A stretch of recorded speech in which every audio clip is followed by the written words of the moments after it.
History of the Church Councils, Book 4, Article 697, to enjoy oneself and to lie carnally with women or with boys is no more sin than rubbing one's hands together. Who was that Pope? That's the Pope that issued Unum Sanctum, Pope Boniface VIII, 1294 to 1303, where he said nobody who wasn't a member of his church could be saved. He said in the Unum Sanctum, quote, which has never been altered, changed, or ascended by any Pope, we therefore assert, define, and pronounce that it is necessary to salvation to believe that every human being is subject to the pontiff of Rome. A sex pervert. You think we're going to be in the subject of the pontiff of Rome? He can go jump in the lake of fire. You think we're going to be in subjection to this bunch of dirty, godless, murdering, bloody, lying, stealing rascals? These perverted, wicked sinners who are just wicked and depraved as anybody on the face of this earth? For there is no difference, for all have sinned and come short of the glory of God. Every man at his best state is altogether vanity. You think that excluded the Holy Papa? You think when God said every man at his best state is altogether vanity, that he exempted a drunken murder in Rome? It was during the reign of Boniface that Dante visited Rome, and he described the Vatican as a sewer of corruption. And he assigned Pope Boniface, Pope Nicholas III, and Pope Clement V to the lower part of hell. And Dante was a baptized, sacramental, Eucharistic Catholic. Blessed Joseph, blessed John the Baptist.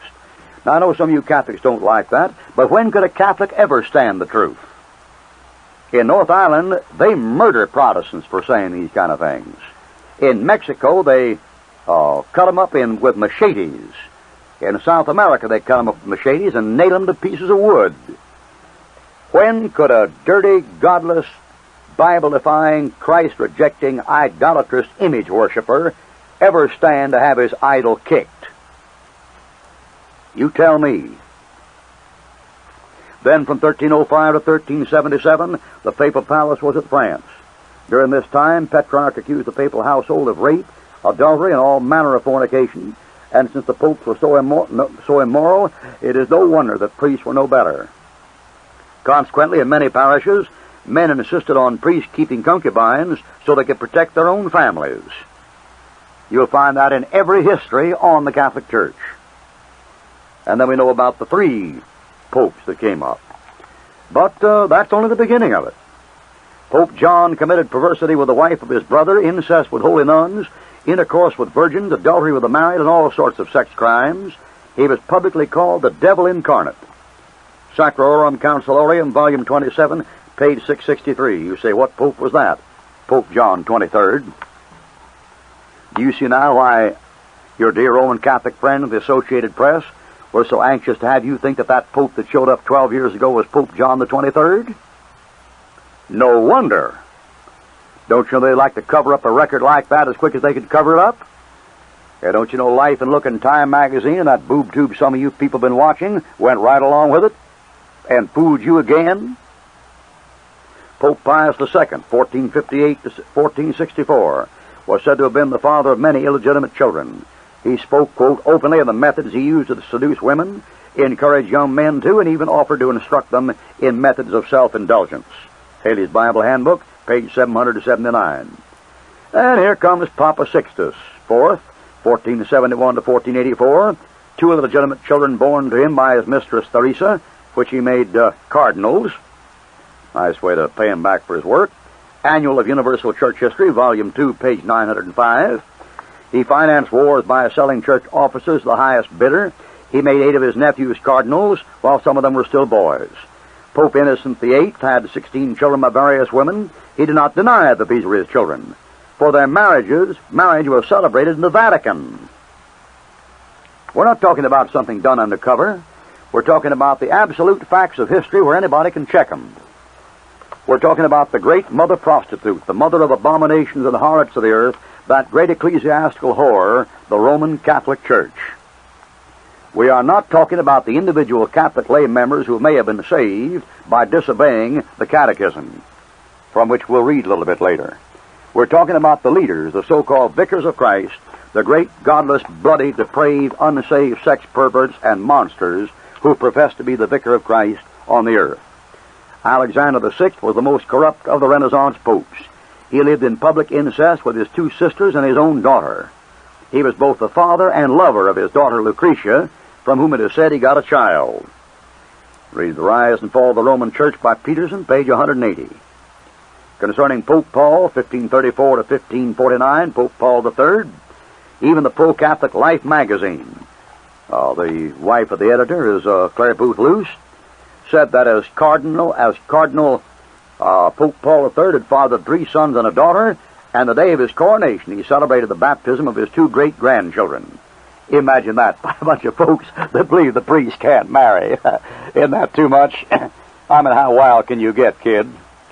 Then he appointed 2 of his teenage nephews as cardinals. He sponsored festivals with singers, dancers, and jesters, and he sought his advice from astrologers, according to Life magazine, July the 5th, 1963. Imagine an enlightened American being a Roman Catholic. Imagine that. During these days, Martin Luther was still a priest of the papal church, and he journeyed to Rome. And he hadn't spent much time in Rome when he saw that Rome was nothing but a dirty hellhole and a sink of iniquity. He said, "No one can imagine what sins and infamous actions are committed in Rome.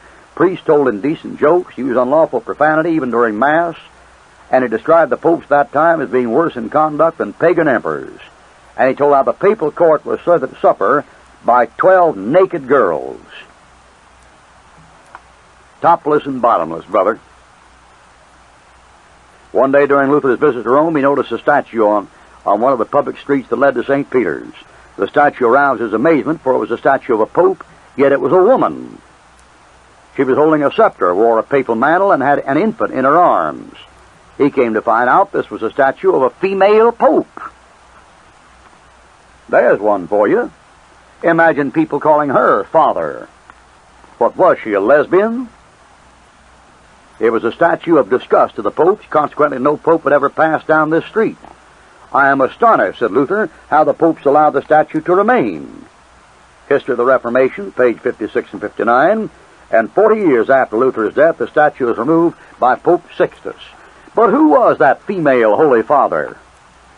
And who are these male fathers that dress like pregnant women?